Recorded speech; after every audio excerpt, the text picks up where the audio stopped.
अगर आपको कोई घड़ी गिफ्ट कर दे तो उसका बड़ा धन्यवाद देते हो, अरे वाह वाह वाह, हमारे प्रधान जी ने बड़ी सुंदर स्विट्जरलैंड से ला करके मुझे घड़ी प्रदान की है। लेकिन ये हम भूल जाते हैं, जिसने मुझे पहनने के लिए हाथ गिफ्ट किया है, हाथ बहन जी दान में मिला है, उसका कभी भी हम आप धन्यवाद नहीं देते हैं। अगर मुझे घड़ी गिफ्ट मिल गई, अंगूठी गिफ्ट मिल गई, अर्थात रिंग गिफ्ट में मिल गई, तो मैं बड़ा उसको धन्यवाद देता हूँ, अरे वाह क्या बात है, भाई प्रधान जी ने, डॉक्टर साहब ने मुझे घड़ी दान की है, मुझे रिंग गोल्डन की दान की है। लेकिन ये हम भूल जाते हैं, जिसने पहनने के लिए ये सुंदर सा हाथ दिया है, उसको हम आप कभी भी धन्यवाद नहीं देते हैं। क्योंकि ये जो शरीर हम आपको अमूल्य मिला हुआ है, ये जो है एक एक पुर्जा इस शरीर का बड़ा ही कीमती है। थोड़ी देर के लिए, जैसे मेरे पास में नेत्र है और मैं नेत्रों का अस्तित्व बिल्कुल समझ ही नहीं रहा हूँ, और अगर थोड़ी देर के लिए दादाजी आपका एक नेत्र माताजी गायब हो जाए और उसके थोड़े दिन बाद दोनों नेत्र गायब हो जाए, फिर आप चाहिए कहो प्रधान जी मैं आपको 2 लाख रुपए दे दूंगा, लेकिन आप मुझे एक आंख गिफ्ट दे दीजिए, तो कहेंगे पंडित जी सब तो हो सकता है, लेकिन मैं आंख आपको कैसे दे सकता हूँ। तो कहने का अर्थात ये जो शरीर में जितने भी अंग हैं, ये बड़े ही मूल्यवान है, बड़े ही कीमती हैं। किस लिए? क्योंकि दादाजी उनसे पूछा जाए जिनके एक हाथ नहीं है। मेरे साथ में जो भैया मृदंग पे साथ करता है, वाद्य करता है, इसके नेत्र नहीं है। अब इससे पूछो क्या हालत होती, पता नहीं बेचारा कैसे जी रहा है, कितना कष्ट हो रहा होगा जब कोई कहता है भैया जी हम वहां गए थे, आज लखनऊ में गए, अपने जीजा के साथ में शॉपिंग की, वहां टहले, तो ये भी सोचता होगा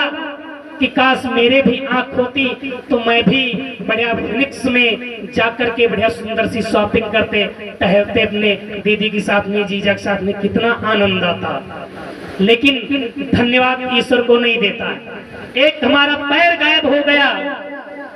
कितना कष्ट होगा ये आप भी जान सकते हो। लेकिन आज ईश्वर ने सुंदर सा शरीर दिया है, सुंदर से नेत्र दिए हैं, सुंदर से हेयर दिए हैं, बढ़िया कान दिए हैं श्रवण करने के लिए सुंदर सुंदर बातें, बढ़िया हाथ दिए हैं भगवान की भक्ति करने के लिए, भगवान का भजन करने के लिए, सुंदर सुंदर पैर दिए हैं भगवान की परिक्रमा करने के लिए, सुंदर सुंदर कर्म करने के लिए। लेकिन फिर भी भक्तों भाग्य की विडंबना है, हम और आप ईश्वर को फिर भी नहीं भजन कर पा रहे हैं, क्योंकि हम आप अपने दूसरे के लिए कुछ भी कर दें, लेकिन हमेशा दादाजी ईश्वर एक नजर से देखता है, हमेशा एक नजर से देखता है। भाई ये आपने नहीं सुना होगा, मैं कल भी बोल रहा था, ये आपने नहीं सुना होगा कि आज इंद्रमंडल आए और डॉक्टर साहब के खेत में आकर के,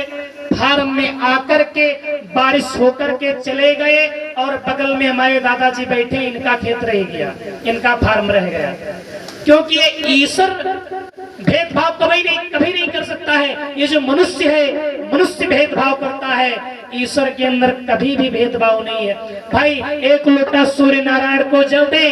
तब भी मुझे प्रकाशित करते हैं, उजेला देते हैं, और अगर आप एक लोटा नहीं जल चढ़ा रहे हो तब भी आपको प्रकाशित करते हैं। ये नहीं करते भाई आज पंडित जी ने मुझे एक लोटा, ब्यास जी ने एक लोटा मुझे जल दिया, मुझे अर्घा दान किया है, और मैं इनको अपना सुंदर सा उजेला प्रकाशित करूंगा, और भैया जी ने मुझे, बहन जी भैया जी ने मुझे आज एक लोटा अर्घ नहीं प्रदान किया है, तो मैं इनको प्रकाश नहीं दूंगा। ऐसा कभी ईश्वर ने नहीं किया, क्योंकि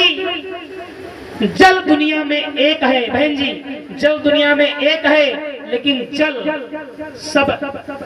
कहने का अर्थात कि दुनिया में जल एक है और घट अलग अलग है। जैसे हमारे पंच पात्र में जल रखा हुआ है, जल एक है लेकिन पंच पात्र अलग अलग है, वैसे ही मेरा भगवान एक है, हर एक मनुष्य के अंदर ईश्वर है, लेकिन फिर भी हम आप उस ईश्वर को ही धोखा दे रहे हैं।